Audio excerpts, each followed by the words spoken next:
Selamat petang. We just found out that he speaks Bahasa, which is the language I come saja. from. Baik saja. All right, so you know this morning at the opening conversation with Aryan, the CEO of Expedia, she said really travel is about creating memories. Right? Is this your first time in Phoenix? It is my very first time in Arizona, actually.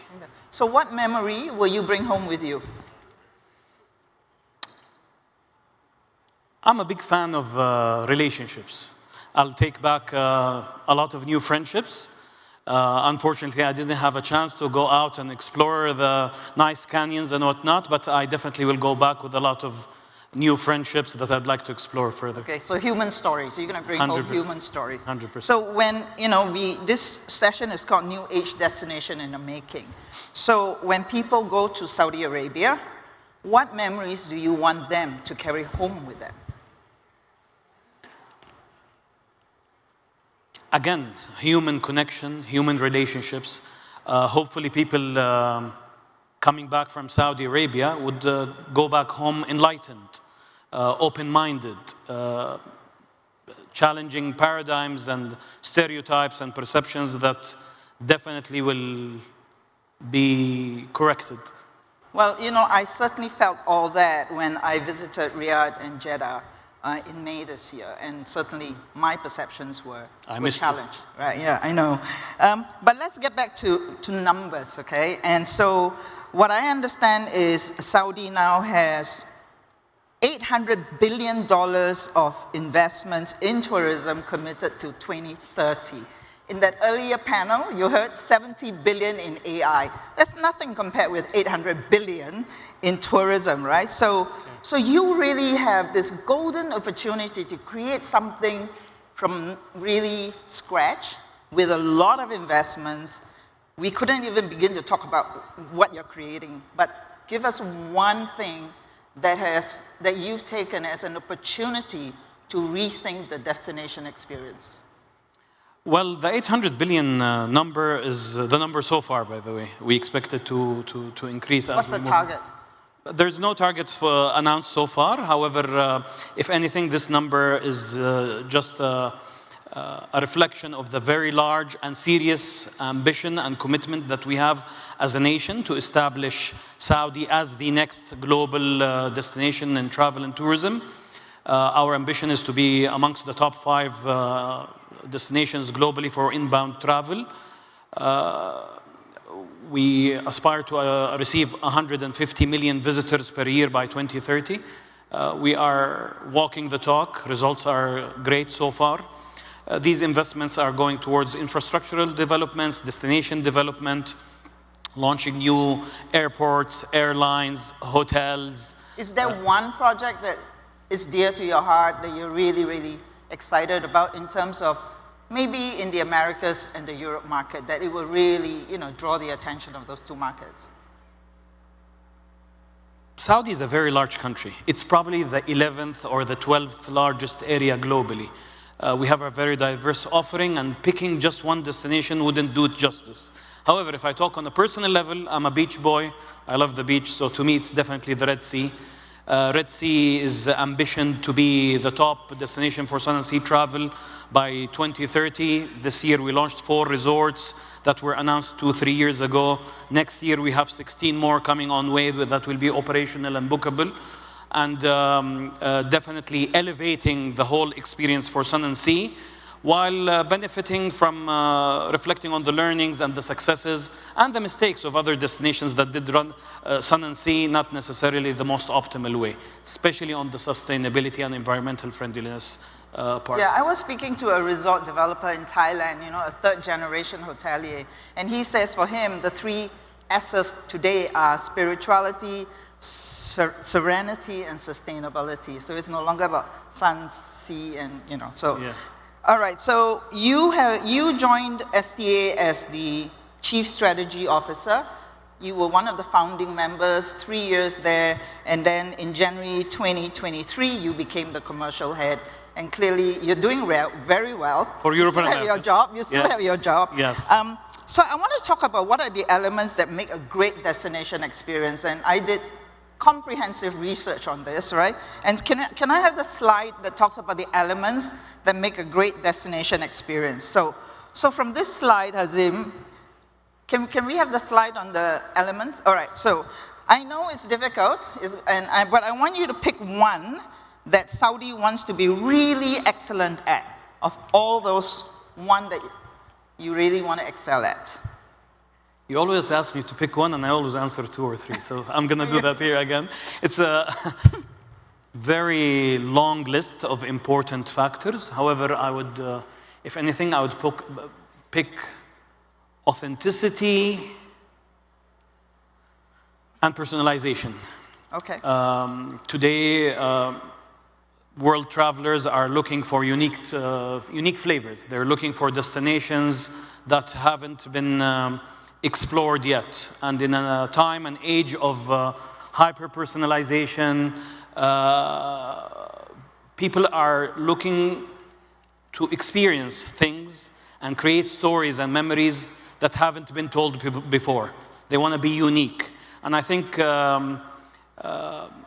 personalization and authenticity are things that they are looking for in different destinations. And in Saudi, I think we anchor on these things to be differentiated amongst a very competitive landscape of other destinations. Well, you have a very rich tradition, and that kind of ties in to your first answer about the memory you want to leave travelers, right? So, okay, now pick one that maybe you're not so good at. I know you guys are good at everything, but pick one maybe that you're not so good at, but you want to get better at. Definitely, our gap in storytelling have been acknowledged a few years back when we wanted to start our tourism journey. I think we have been improving a lot in that, saying our own story versus waiting for others to say it. We are louder in showcasing Saudi, its hidden treasures, whether from a topographical perspective, the diversity of the offerings, the UNESCO World Heritage Sites, or most importantly, in my opinion, people. I think interacting with the Saudis, experiencing the spirit of Saudi welcome that I hope you have experienced when you visited Saudi. I had my cheeks pinched. Okay. In a good way, I hope. Very. She said, "You're so cute." Okay. It was the first time it's happened to me. Yeah. So this gap in storytelling, right? You know, right now the storytelling is being told obviously by the tourism board, you know, all that. How are you enabling locals to tell their stories? Saudi is a very unique country when it comes to demographic composition. You know, I'm in my early 40s, and I'm statistically a senior citizen in Saudi Arabia. 85% of Saudis are younger than me. So younger generations come with a lot of ambitions, with a lot of dreams. And for that, there is a responsibility from up top, you know, from the government and, you know, the leadership of the country as well, is to empower this youth to manifest and be the best versions of themselves. When it comes to tourism, there has been a lot of enablement programs, whether from a business professional perspective, enabling small, medium-sized enterprises, giving them all the enablers to start their businesses. However, also there are a lot of programs in education and training, vocational training that is given to the youth in order for them to take part into presenting Saudi as a tourism destination. The human interaction is an integral part, especially in the Saudi story when it comes to travel and tourism. All right, so let's stick with storytelling, and please enjoy the movie that we're going to play for you. You launch a new campaign, right? This Land is Calling. So let's play a clip of that, please. I landed in an unexplored territory. I saw things you wouldn't believe.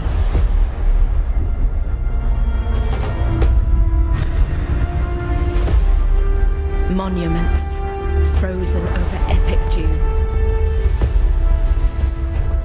Structures that defy logic.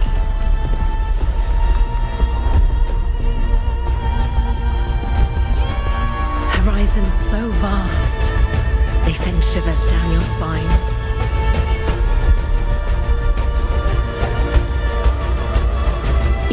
encounter, a revelation. I was the first, but I won't be the last. This land is calling. So personally, I really love this campaign because it spoke to me as a female traveler, and she kind of looked like a female Timothy Chalamet going through the movie Dune, you know, like very, very lovely. Yes. What trends are you seeing out of Europe and Americas that made you sort of go for this really clear message about the female traveler? So there's a study that was published by Skift, a survey that says that around 64% of world travelers would travel for authentic experiences. There are other surveys around too. There are other surveys around. There's another Especially there's Phocuswright as well. Yeah. There's another one by Bloomberg, for example, that says that, Let's quote that one. more than 80%, 86%. That's a better stat. Yes, of world travelers prefer immersive experiences. Experiences that are different and personal. And I think we wanted to capitalize on those insights to showcase that Saudi is indeed a destination where you can enjoy an immersive experience that is very cultural and very different from experiences that you would experience in other parts of the world. Also, we wanted to showcase and correct actually some of the perceptions about Saudi. It's not just the beautiful dunes that are very nice during the winter. Saudi is also home for 8 UNESCO World Heritage Sites. Saudi is home for Al-Ula. It's a 7,000-year-old civilization with remnants and tombs from that time and day. Saudi is also home of the east coast of the Red Sea. 1,800 kilometers of pristine beach fronts that are not so exploited and exhausted in a very negative manner. A lot of undiscovered places. A lot of undiscovered, and I just want to call out that in the northern part of Saudi Arabia it snows, contrary to popular belief. So I hear it's very cold, colder than here. It is definitely. All right, but talk to us about some of the traveler trends that you're seeing from Europe and Americas. I understand of the international markets, you are seeing the highest growth in leisure travel from Europe and America. That is correct. What are the traveler trends that you're seeing? So we get a lot of travelers who are focused and driven by culture, heritage, people who are looking for authentic experiences, culinary, art, fashion. Are they mainly women? A lot of women travel to Saudi Arabia, either solo travelers or in groups as well. And I think it's almost a 50-50 split between male and female travelers coming into Saudi. Okay, what numbers are you getting from Americas right now? So last year, actually, let me start by the year 2022. From Europe and Americas, because that's how we cluster it, we have achieved 950,000 visitors in 2022. In 2023, we received 2.4 million.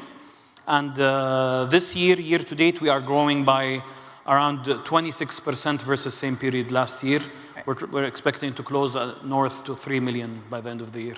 Okay, so from Europe and Americas leisure, only. That's leisure travel, right? That is mixed altogether. Travel, yeah. Altogether. But corporate travel is clearly a big thing because everybody's going there to, consultants. The plane is full of consultants right now. Correct, but the consultants fly from neighboring countries, not necessarily long haul for consulting. No, So majority of long haul is actually leisure travel. Right. So we are at a Phocuswright conference, lots of OTAs here, partners that you worked with, right? What can they do better for you other than asking for more money? OTAs? No, what can they do better? What would you like them to do better for you? So if I were to ask something of OTAs, I would ask them to basically open their eyes. Open your eyes to the opportunity that is Saudi Arabia. We are very serious about the opportunity. It is going to be one of the largest travel destinations globally. And I think a very nice example to share here is that we have recently launched a trade campaign to all our trade partners, whether OTAs or others, that says, Saudi is ready, are you? I think being able to break a paradigm, another statistic, I like statistics like you actually, and I've read that 10% or 90% of the world travelers actually travel to 10% of the world's destinations. And this causes over-tourism in some parts of the world that a lot of people are suffering from. So I think it is time to democratize destinations, make more destinations available, open your eyes to opportunities for Saudi and for other countries as well. And let's ensure that everybody is getting their fair share in a way that is good for the people and the planet in the long term. Yeah, we should spread tourism out a lot more, shouldn't we? What about the new technology? Like, are you... Okay, I'm going to ask you something related to money as well. What is your marketing budget for 2025? No, I didn't mean that. I didn't mean that. Sorry. No comment. What will you invest in 2025 in terms of your marketing spend? What would you invest in? So we will definitely keep spending on brand building. Brand building, establishing Saudi as the next frontier of global travel, a new destination. Within brand building, I think advocacy not only through influencers, but advocacy through brand partnerships, trade partnerships, lifestyle brands, inviting more brands to tell the Saudi story from their perspective is something that we will be doing and keep doing.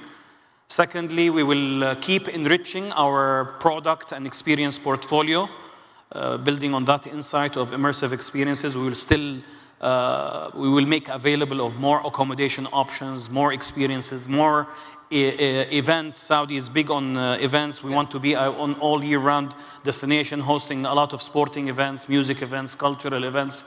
We will keep enriching our portfolio. How about social media, given that the population is so young? So definitely. Would you say that a big proportion of your budget is going to go towards social? Definitely. Social channels are an important short-form video content? Short-form, personalized content, again, through partners who are able to reach their target segments and clienteles in a better way. And lastly, I think we will... one thing that we have experimented with, Saudi is, like a lot of people here, is considered a small entrepreneur. We're the small destination today that is trying to make it all the way up. We're doing a lot of trial and error, experimentation, piloting.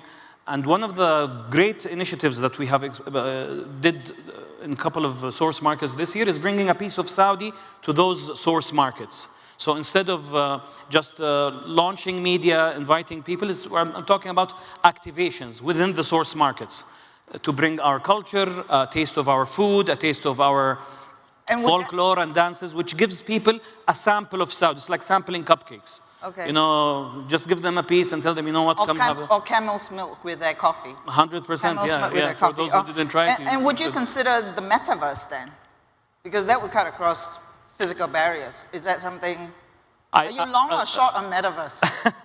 I'm indifferent, honestly. I think my colleagues who are more tech savvy, we have a full function in the Saudi Tourism Authority called Smart Tourism.